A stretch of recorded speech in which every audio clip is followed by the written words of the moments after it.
Maintenant que nous construisons une culture socialiste avec des caractéristiques chinoises, je pense que nous devrions d'abord chercher l'inspiration dans nos traditions et puiser dans la sagesse et la force de notre excellente culture traditionnelle chinoise pour créer de nouvelles réalisations pour notre culture contemporaine. Au cours des 10 dernières années, grâce à l'attention que le parti et le pays nous portent, la culture de Dunhuang s'est répandue très rapidement. De plus en plus de personnes ont perçu la richesse de notre culture traditionnelle. De nombreuses personnes se montrent très enthousiastes en découvrant les œuvres d'art de Dunhuang et disent ressentir un sentiment de confiance culturelle lors de leur visite. C'est un endroit qui montre qu'il y a plus de 1000 ans, nous nous sommes inspirés de beaucoup de méthodes étrangères et nous avons aussi constamment innové.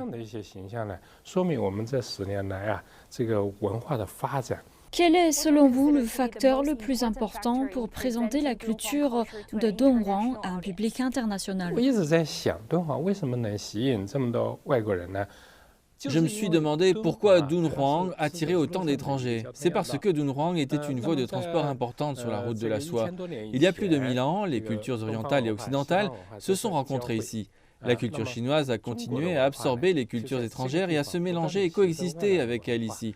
La culture de Dunhuang est donc multiculturelle et incarne l'ouverture spirituelle de la culture traditionnelle chinoise.